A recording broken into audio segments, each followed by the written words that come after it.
안녕하세요. 보건복지TV입니다. 제 영상을 클릭해주셔서 감사합니다. 자, 나도 받을 수 있나? 긴급재난지원금 선정 기준이 발표됐습니다. 자, 이 선정 기준 분석하는 영상 시작하겠습니다. 자, 다들 잘 알고 계시죠? 긴급재난지원금. 정말 대한민국에서 가장 핫한 이슈가 아닌가 싶습니다. 간단하게 설명을 드리면 이 국가가 재난 상황을 맞이해서 국민에게 지급하는 지원금이다 라고 생각을 하시면 됩니다. 여기까지는 당연한 내용이니까 다들 알고 계실 거라고 생각을 하고요. 자, 지금 이 가구 원수에 따라서 금액을 차등 지급하겠다 라고까지는 얘기가 되어 있습니다. 그래서 1인 가구는 40이고요 2인 가구는 60만원, 4인 이상인 경우에는 최대 100만원까지 이렇게 얘기가 되고 있습니다. 여기까지는 당연한 내용이고 간단한 내용이기 때문에 다들 아실 거라고 생각합니다. 자, 그러면 이제 중요한 소득 기준 말씀드리도록 하겠습니다. 자, 선정 기준인데요. 가구 본인 부담 건강보험료를 이제 합산을 합니다. 근데 그 합산의 기준은 2020년 3월이 기준이 되고요. 이 합산된 건강보험료 액수가 소득 하위 70%에 해당하는 가구에게 주겠다. 그러니까 예를 들면은 건강보험료를 많이 내시는 1등이 있을 거고 제일 적게 내시는 100등이 있으실 거잖아요. 자, 여기 중간에 이게 70등이 있으시죠? 그리고 여기 30등이 있으실 거예요. 자, 이 70등이 아니라 이 하위이기 때문에 이만큼을 주겠다는 얘기입니다. 그래서 1등부터 30까지는 못 받으시고 31등부터 100등까지 이렇게 주겠다라는 얘기라고 생각하시면 됩니다. 자, 이게 실제로 이렇게 받지 못하실 거예요. 왜냐하면 여러가지 빠지게 되는 변수도 있을 거고 하기 때문에 못 받으실 텐데 일단 기준은 그렇게 잡혀 있다는 거 말씀을 드리고요. 그리고 이제 건강보험료를 계산하는 방법이 여러 가지가 있을 텐데 일단 건강보험료의 분류는 직장가입자. 그래서 직장가입자는 직장을 다니시는 분들, 그래서 직장가입자 경우에는 이제 피부양자들이 있으시겠죠. 예를 들면 내가 남편인데 직장을 다니면 직장을 다니지 않는 내 와이프 그리고 내 자녀들이 피부양자가 되겠죠. 자, 이렇게 되어 있고 그 다음에 지역가입자분들이 있습니다. 지역가입자분들은 대부분 직장인이 아닌 자영업자들이 되시겠죠. 그리고 한 개의 가구에 두 개 같이 있을 수 있잖아요. 예를 들면 나는 사업을 하고 내 와이프는 직장을 다닌다 이러면은 이렇게 같이 있는 경우가 있을 테니까 요거는 이제 3번으로 해서 혼합이라고 따로 되어 있습니다. 자, 그렇고 자, 가구는 도대체 무슨 얘기냐? 자, 세대별로 주민등록표상 가구원을 합친 거라고 생각하면 됩니다. 그래서 주민등록 등본을 보고 같이 되어 있으면 하나의 가구다 라고 생각하시는 게 쉬울 것 같습니다. 일단 선정 기준은 이렇고요. 자, 선정 기준표 제일 중요한 요거죠. 이게 발표가 된 겁니다. 자, 그렇기 때문에 저희는 이 금액을 정확히 봐야 되고요. 자, 직장가입자다. 앞에 말씀드렸죠? 그런 경우에 4인 가족이면 이 내가 내고 있는 본인 부담 이게 23만 7,652원보다 낮으면 받을 수 있는 겁니다. 그래서 남편 혼자 벌면은 남편 혼자 낸 액수 그리고 남편과 와이프가 같이 벌고 있으면 이 둘이 합친 액수가 이렇게 됐을 때 이거보다 낮으면 준다는 얘기입니다. 그렇기 때문에 이제 몇 가지 기준을 제가 이렇게 준비를 했는데 그 정확한 기준의 날짜 2020년 3월 건강보험료 3월입니다. 그리고 한 가구가 납부한 금액 합산하셔야 되고요.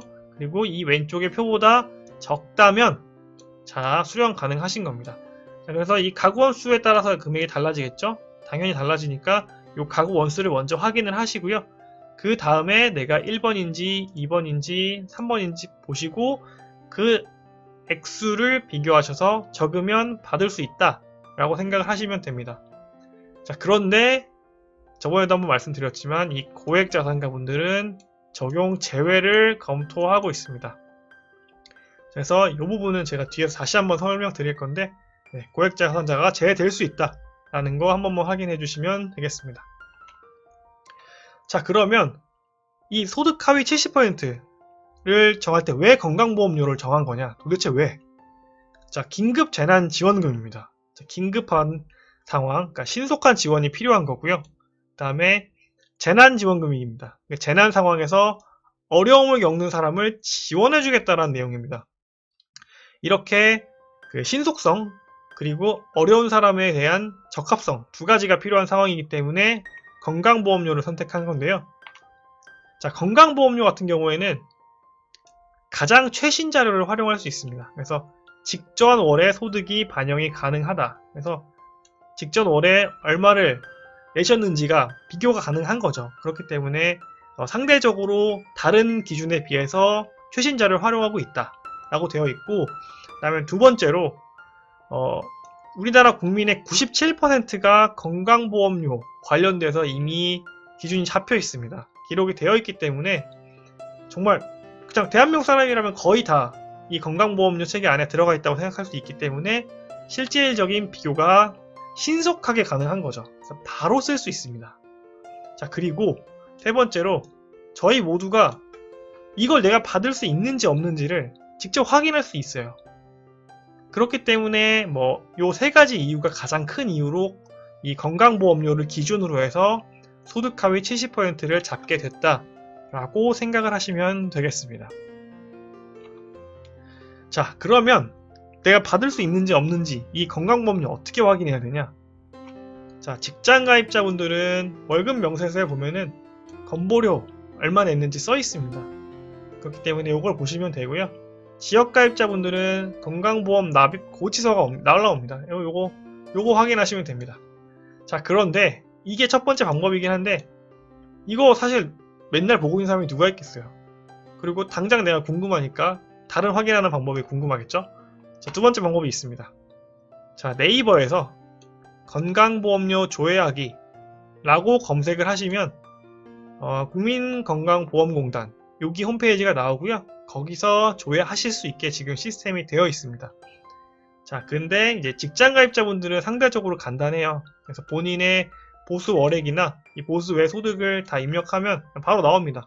내 건강보험료가 얼마인지 바로 나오기 때문에 그걸 보시면 되는데, 자, 지역가입자분들은 조금 까다로워요. 본인이 실제로 벌었던 소득도 입력하셔야 되고, 그 다음에 내가 가지고 있는 재산 토지나 주택, 건물 이런 것들이 되고요. 이것도 입력하셔야 되고, 또 자동차에 대한 사항도 입력을 하셔야 됩니다. 그래서 차종이냐, 배기량이 얼마냐, 차량 가액은 얼마냐, 얼마나 탔냐, 이런 거 다 입력하셔야 됩니다.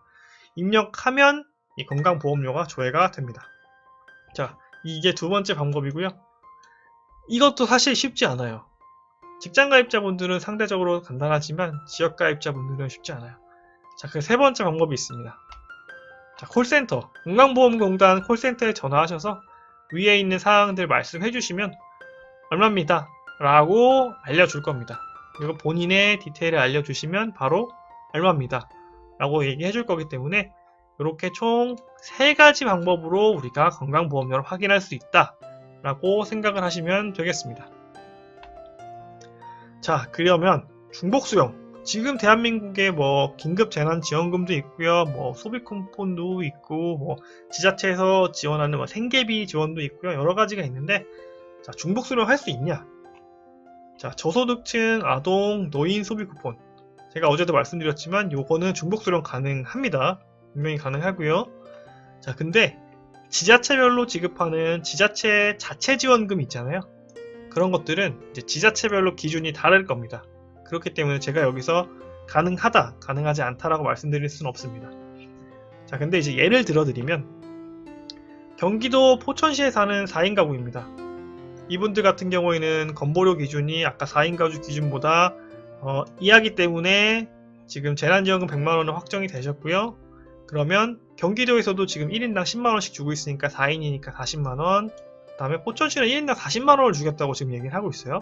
그래서 40만원까지 받으면 이렇게 총 300만원을 받을 수 있다 라고 현재 상황에서는 얘기가 되고 있습니다. 근데 이 내용은 향후에 바뀔 수 있기 때문에 일단은 이렇게 될 수 있다 정도까지만 알아주시면 좋을 것 같습니다. 자, 그러면 일단은 지금 새롭게 나온 사항들 그리고 반드시 아셔야 될 내용만 간추려서 말씀을 드렸고요. 분명 이제 자주 하시는 질문들이 있으시더라고요. 그래서 요거 제가 정리해봤습니다. 자, 이번 발표가 최종 확정된 거냐? 그냥 이걸로 주는 거냐? 아닙니다. 이번 발표는 이 소득에 대한 기준이고요. 향후에 제가 앞에서 말씀드렸다시피 자산에 따라서 제외할 거라고 했잖아요. 고액 자산가들에 대해 이런 제외 기준은 추후에 발표될 예정입니다. 자, 가구 구성원은 기준이 어떻게 되는 거냐? 아까 뭐 가구 1명, 2명, 3명, 4명 뭐 이렇게 얘기했고 나는 따로 살고 있는데 이건 또 어떻게 해야 되냐? 이런 부분에 있어서 자, 3월 29일 기준으로 해서 세대별 주민등록표상을 적용하겠다. 즉 등본상을 적용하겠다라는 내용인데요. 하지만 건강보험 가입자의 피부양자로 등록된 배우자 그리고 자녀는 다른 데 살아도 주소가 달라도 같은 가구로 보겠다라는 건데요. 이게 무슨 얘기냐? 아버지는 뭐 부산에서 일하시는데 배우자와 자녀들은 경기도에서 살고 있어요. 근데 배우자와 자녀가 별도로 뭐 일을 하고 있진 않고 다 피부양자로 등록이 돼 있는 거죠. 그런 경우에는 따로 살고 주민등록도 따로 돼 있지만 같은 가구로 보겠다라는 겁니다. 주민등록이 따로 돼 있는 게 아니라 주소가 따로 돼 있어도 같은 가구로 보겠다라는 거라고 생각을 하시면 되겠습니다. 자, 그리고 요것도 질문 많아요. 나는 인천에서 직장을 다니는데 우리 어머니는 지방에 사세요. 근데 어머니가 별다른 소득이 없으시기 때문에 저의 피부양자로 등록이 돼 있는 거죠. 자, 이런 경우에 우리 어머니 받으실 수 있어요? 자, 어머니 받으실 수 있습니다. 왜냐하면 어머니는 그냥 건보료에서 저의 피부양자로 돼 있는 거지 같이 사시는 것도 아니고 같은 가구가 아니잖아요. 그렇기 때문에 어머니는 혼자 사시는 그냥 1인 가구, 혼자 사시는 1인 가구로 해가지고 1인 가구에 대한 비용을 지원받으실 수 있습니다. 자, 그러면 도대체 언제 주는 거냐? 자, 이게 확정이 아닙니다. 제가 앞에서도 말씀드렸지만 지금 국회 통과도 해야 되고요. 뭐 세부 계획도 잡아야 되고 뭐 어떻게 제외할 건지에 대한 것도 정해야 되고 아직 이런 절차들이 남아 있습니다. 그래서 언제 주겠다 확답을 하지 못하지만 지금 내부적으로는 5월 중 지급될 수 있도록 노력하고 있다라는 얘기가 나오고 있습니다. 자, 이것도 근데 5월도 확정은 아니기 때문에 그냥 그쯤 주겠지라고 생각을 하시면 좀 더 여유 있게 기다릴 수 있을 것 같습니다. 자, 그리고 자영업자분들 중에 작년에는 장사가 좀 됐는데 올해 지금 코로나 때문에 장사가 아예 안 되는 거예요. 그래서 갑자기 안 되겠는데 나 어떻게 해야 되냐? 작년에 장사가 잘 됐다고 해서 건보를 많이 내고 있는데 이거 나 어떻게 해야 되냐? 자, 갑작스럽게 소득이 많이 줄어든 자영업자들 이런 분들이 약간 지금 사각지대에 있다고 보입니다. 그래서 이런 분들을 위한 그런 상황을 반영할 보완책 요게 추후에 발표될 예정입니다. 그렇기 때문에 자영업자분들은 지금 향후에 발표될 그 추가 대책, 보완책에 조금 주의 깊게 보실 필요가 있을 것 같습니다. 자, 그리고 고액자산가를 걸러낸다고 하는데 어떻게 걸러낼 거냐? 자, 요것도 아직 확정되지 않았습니다. 확정되진 않았는데 지금 뭐 들리는 소문으로는 부동산이나 금융소득 관련해서 이 종부세 내시는 분들 있잖아요. 종합부동산세를 내시는 분들은 아마도 제외하지 않을까라는 얘기가 나오고 있고요. 왜냐하면 제외하기 쉽잖아요, 사실. 지금 신속성 이걸 되게 많이 고려하고 있기 때문에 빨리 제외할 수 있는 분들 빨리 제외하겠다라는 것 같아요. 그래서 종부세 기준으로 제외할 거라는 얘기가 솔솔 들리고 있고요. 그 다음에 뭐 금융소득액이 많으신 분들, 예를 들면 금융소득액이 뭐 5천만원 이상 되시는 분들은 제외하자, 뭐 또 이런 얘기가 거론이 되고 있습니다. 그래서 근데 이거는 뭐 아직까지는 소문인 상황이기 때문에 확정은 아니고요. 보시면은 이렇게 자주 하시는 질문들을 제가 6개를 꼽아봤는데 아직 확정되지 않은 내용들, 정해지지 않은 내용들이 조금 많이 있어요. 그래서 지금 이 긴급재난지원금은 최종 확정이 아닙니다. 최종 확정이 아니기 때문에 지금 확정된 내용까지만 일단 알고 계시고 향후에 아직 확정되지 않은 부분이 어디인지, 그리고 그러면 내가 이 확정되지 않은 부분에 속해 있는 사람이기 때문에 지속적으로 관심을 가져야겠구나 라고 생각을 해주시면 되겠습니다. 자, 보건복지TV는 여러분이 놓치는 건강정보와 복지 혜택을 알려드립니다. 구독과 좋아요 부탁드립니다.